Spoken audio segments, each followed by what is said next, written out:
This is merely half satirical. It's meant as an analytical take. I think the description is clear enough.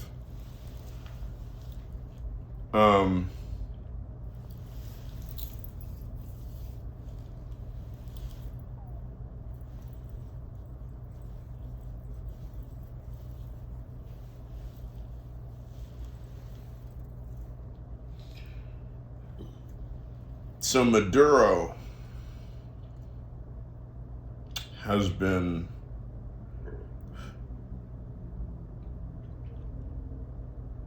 put into U.S. custody. And he's just right here. I think he's probably about 300 feet away, because I live across the street from MDX, Sunset Park. So there's a story, I guess, about all of the open-mindedness or just like willingness by the U.S. government to give Maduro the opportunity to, I don't know what, to comply with new rules, or what, just to surrender himself, or I don't know. But there is some story, I don't know who it was, if it was Rubio, it was somebody like that, was saying, look, and even Trump, I think, was saying, he was given so much opportunity, Maduro. Now, I got to thinking about what exactly opportunity that they gave him. Because if you're sitting in Maduro's shoes and another company says, okay, do what I say or else I'm going to invade you. If you do what they say, then that just means anybody can threaten anybody with an invasion. That can't become status quo. So there's going to be significant game-theoretic resistance to that kind of scenario, right? The leader of the country does not want to do like, I don't know, did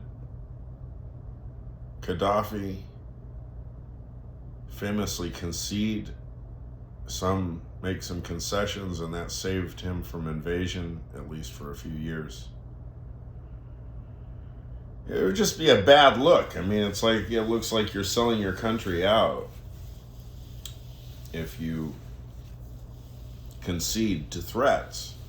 I mean, that was going to be like Chamberlain's. They got rid of Chamberlain, right? Because Hitler was going into where, Poland, and so Chamberlain said, well, come on, let's just, let him do it. He'll just stop there. He'll stop there. We don't want this. We don't want to get crazy. And don't worry, he'll stop there. And of course, it's not going to stop anywhere.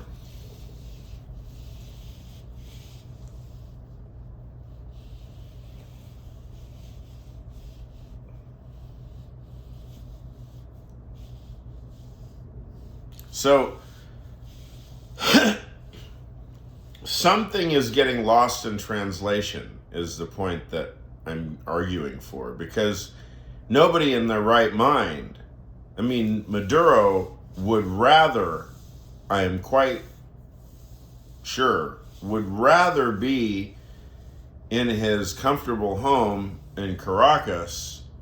He'd rather be there than in this cold federal prison across the street from me, that has a quite poor reputation from the public discourse on or just the public awareness. It has a bad reputation. So Maduro would have stayed if he somehow had been given reason enough to game theoretically believe whatever threats that Trump was making. Because the guy could be bluffing. You might resist. I don't know how the percentage stacks up. Go ask your local game theorist or statistician. How's the odds measure up? What is the likelihood if somebody threatens you? Says, hey, you, I'm going to take your shit. Or I'm going to beat the shit out of you unless you give me your shit. All right? Or something. So, how do the odds measure up? How do you stand? I mean, hopefully you never cross paths with this individual again, because if you give him your shit, what's going to happen next time? So,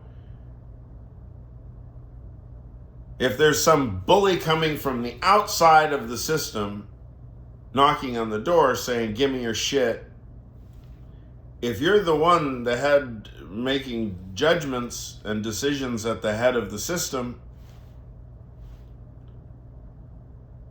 it's probably going to take a lot of, or maybe not a lot, but a clever piece of logical work in order to get it clear to Maduro that, hey, you know what, I'm not bluffing. And I will demonstrate what kind of rhetorical adjustment that might have worked. Okay, what needs to have happened is Trump needs to get on a Zoom call or a FaceTime with Maduro and said, okay, listen, President Maduro, listen carefully.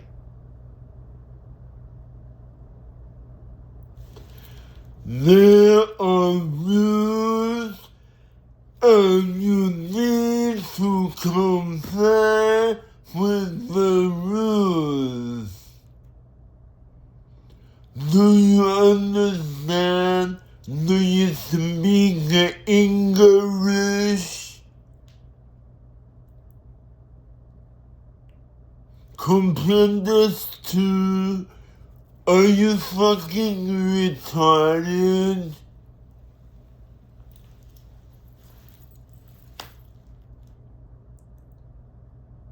Now, how does that read game theoretically?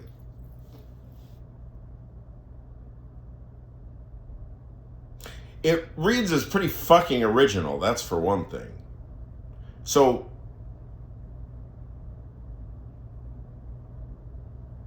I wonder if one can correlate originality of message to game theoretic likelihood of like epistemological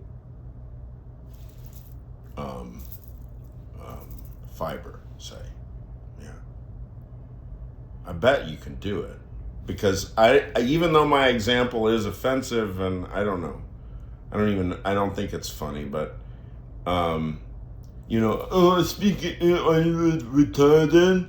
What kind of retardation do you have?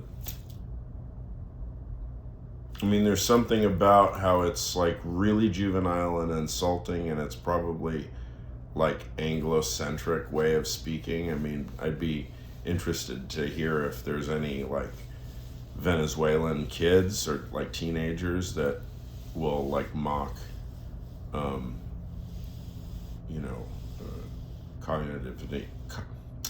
cognitively disabled individuals. So I cannot speak the touchy words. Cognitively disabled individuals unfairly being called retards. Retard. Are you fucking retarded? Like, what is even the connection between sign language and, say, Down syndrome? It's like really obtuse and ignorant, and it's obnoxious in all the right ways, right? It's like inherently. I don't know how it reads to a local speaker, native Spanish speaker, Venezolano.